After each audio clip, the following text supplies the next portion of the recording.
اللہم صلی علی سیدنا محمد وعلی آل سیدنا محمد وبارک وسلم۔ السلام علیکم۔ آج ہم سورۃ نساء کی آیت نمبر 52 سے شروع کریں گے۔ اولئک الذین لعنہم اللہ ومن یلعن اللہ فلن تجد له نصیرا ام لهم نصیب من الملک فاذا لا یؤتون الناس نقیرا۔ یہی وہ لوگ ہیں جنہیں اللہ تعالیٰ نے لعنت کی ہے، اور جسے اللہ تعالیٰ لعنت کر دے تو اس کا کون مددگار ہو پائے گا؟ کیا ان کا کوئی حصہ سلطنت میں ہے؟ اگر ایسا ہو تو پھر یہ کسی کو ایک کھجور کی گٹھلی کے شگاف کے برابر بھی کچھ نہ دیں گے۔ عمر فاروق رضی اللہ عنہ نے فرمایا، جبت سے مراد جادو اور طاغوت سے مراد شیطان ہے۔ جبت کا لفظ بت، کاہن، جادوگر اور اس قسم کی دوسری چیزوں پر استعمال ہوتا ہے۔ اسی طرح ایک حدیث میں آیا کہ پرندوں کو اڑا کر شگون لینا اور زمین پر لکیریں کھینچ کر فالگیری کرنا جبت میں شامل ہے، اور طاغوت سے مراد شیطان ہے، اور ہر وہ شخص جو گناہ کی دعوت دے اس پر یہ لفظ بولا جاتا ہے۔ عرب میں بتوں کے ترجمان ہوتے تھے جو ان کی زبان سے جھوٹ نقل کرتے اور لوگوں کو گمراہ کرتے، ان کو طاغوت کہا جاتا تھا۔ یہودیوں کی رسول صلی اللہ علیہ وآلہ وسلم سے مخالفت ہوئی تو انہوں نے مشرکین مکہ سے رابطہ قائم کر لیا اور ان سے کہنے لگے کہ تمہارا دین مسلمانوں کے دین سے بہتر ہے۔ یہ سب کچھ اس حسد کی وجہ سے تھا کہ نبوت اور رسالت دین ہمارے سوا دوسروں کو کیوں مل گئی۔ اللہ تعالیٰ نے ان آیات میں ان کو الزام دیا، یہ تو خیر ہوئی کہ انہیں اختیار و اقتدار میسر نہیں، اگر کوئی خطہ زمین ان کی زیر نگی ہوتا تو پھرتے بخل سے کہ کسی کو پھوٹی کوڑی بھی نہ دیتے۔ ام یحسدون الناس علی ما آتاہم اللہ من فضل فقد آتینا آل ابراہیم الکتاب والحکمت وآتیناہم ملکا عظیما۔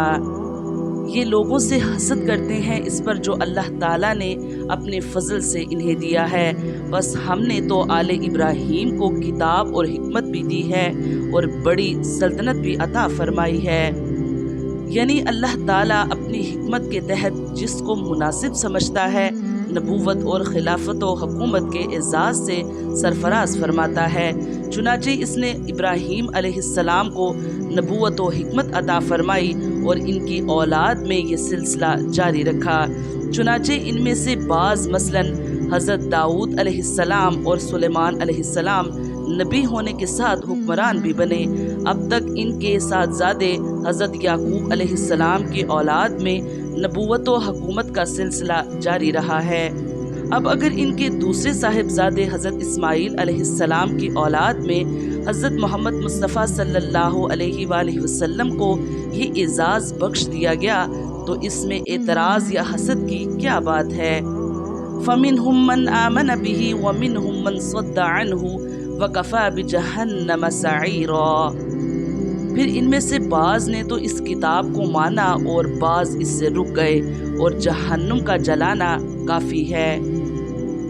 یہاں جواب بنی اسرائیل کی حاسدانہ باتوں کا دیا جا رہا ہے۔ اس جواب کا مطلب یہ ہے کہ تم لوگ آخر جلتے کس بات سے ہو؟ تم بھی ابراہیم کی اولاد ہو اور یہ بنی اسماعیل بھی ابراہیم کی اولاد ہے۔ ابراہیم سے دنیا کی امامت کا جو وعدہ ہم نے کیا تھا وہ آل ابراہیم میں سے صرف ان لوگوں کے لیے تھا جو ہماری بھیجی ہوئی کتاب اور حکمت کی پیروی کریں۔ یہ کتاب و حکمت پہلے ہی ہم نے تمہاری طرف بھیجی، مگر تمہاری اپنی نالائکی تھی کہ تم اس سے منہ موڑ گئے۔ اب وہی چیز ہم نے بنی اسماعیل کو دی ہے، اور یہ ان کی خوش نصیبی ہے کہ وہ اس پر ایمان لے آئے۔ ان الذین کفروا بآیاتنا سوف نصلیہم نارا کلما نضجت جلودہم بدلناہم جلودا غیرہا لیذوقوا العذاب ان اللہ کان عزیزا حکیما۔ جن لوگوں نے ہماری آیتوں سے کفر کیا انہیں ہم یقیناً آگ میں ڈال دیں گے۔ جب ان کی کھالیں پک جائیں گی ہم ان کے سوا اور کھالیں بدل دیں گے تاکہ وہ عذاب چکھتے رہیں۔ یقیناً اللہ تعالیٰ غالب حکمت والا ہے۔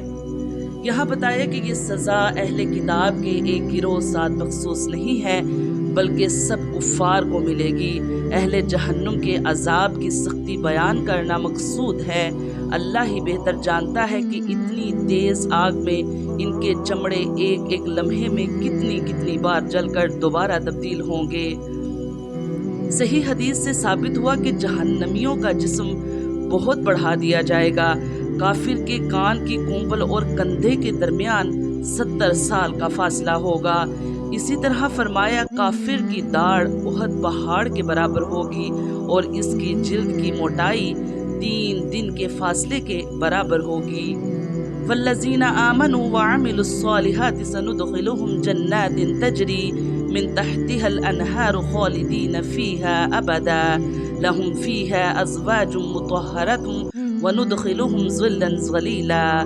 اور جو لوگ ایمان لائے اور شائستہ اعمال کیے ہم عنقریب انہیں ان جنتوں میں لے جائیں گے جن کے نیچے نہریں بہہ رہی ہیں، جن میں وہ ہمیشہ ہمیشہ رہیں گے۔ ان کے لیے وہاں صاف ستھری بیویاں ہوں گی اور ہم انہیں گنی چھاؤں اور پوری راحت میں لے جائیں گے۔ اشارہ اس طرف ہے کہ جنت میں روشنی ہوگی مگر دھوپ کی تپش نہیں ہوگی۔ اللہ تعالی ہمیں قرآن پاک پڑھنے کی، اس کو سمجھنے کی اور اس پر عمل کرنے کی توفیق عطا فرمائے۔ آمین یا رب العالمین۔